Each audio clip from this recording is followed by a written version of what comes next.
cultures that are increasingly permeated by visual images with a variety of purposes and intended effects.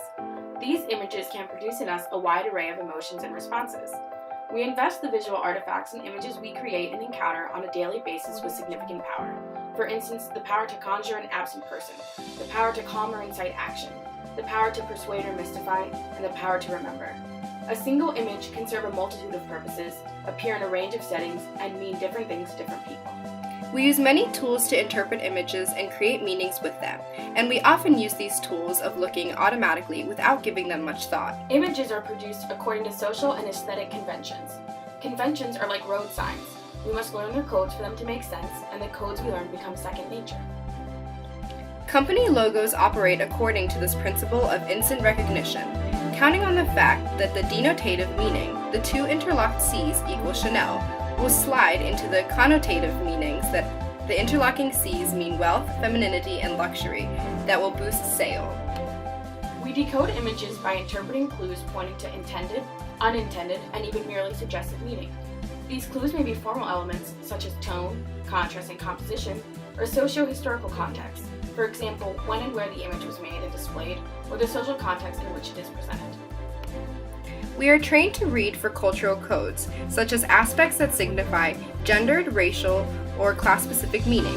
Thus, image codes change meaning in different contexts. For instance, the representation of smiles has meant many things throughout history. The Mona Lisa, for instance, is famous in part for her smile, which is understood to be enigmatic, hiding some kind of secret. The smiley face that emerged in the 1960s has largely been understood as a symbol of happiness. This symbol, which proliferated on buttons and t-shirts, also inspired the common emoticon practice of using punctuation in email to signify a smile. Yet what a smile means depends on context. Our discussion of the different meaning of smiles draws from the concept of semiotics. Semiotics is defined as the study of signs and symbols and their use for interpretation. Every time we interpret an image around us to understand what it signifies, whether consciously or not, we're using the tools of semiotics to understand its signification or meaning. The model of semiotics we will focus on is the model formulated by Roland Barthes. In Barthes' model, there is a sign, which is composed of the signifier, a sound, written word, or image, and the signified, which is the concept evoked by that word or image. In the familiar smiley face icon, the smile is the signifier, and happiness is the signified. The image and its meaning together form the sign. The production of a sign is dependent on social, historical, and cultural context.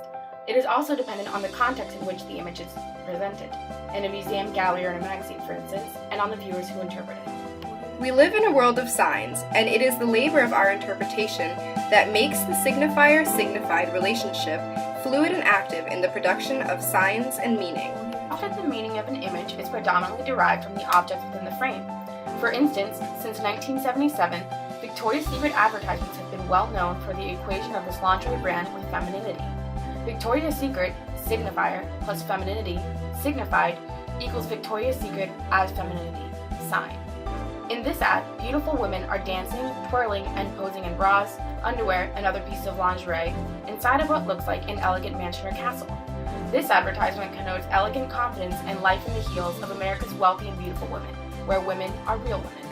The Victoria's Secret angels embody a beauty standard that starkly contrasts to the way real, everyday women look. For many years, Victoria's Secret paved the way for what was considered feminine and beautiful.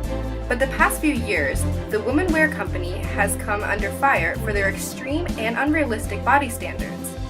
With the growing popularity of plus-size models and campaigns promoting real beauty standards, Victoria's Secret angels have been invoked in many real beauty ads to create new signs for positive beauty standards, such as Victoria's Secret equals unrealistic or supermodels equal unhealthy.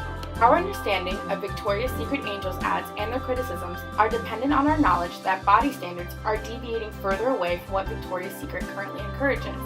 They are cultural symbols of a particular ideology of femininity that has been challenged with the new wave feminine movement of the past few years. We bring to these images cultural knowledge of the changing role of women and the recognition that it indicates a fading stereotype of feminine beauty. Clearly, our interpretation of the images often depend on the historical context and the viewer's cultural knowledge, the conventions of the images used to play off of, the other images they refer to, and the familiar figures and symbols they include. It can can see how Barth's model can be useful in examining how images construct meanings.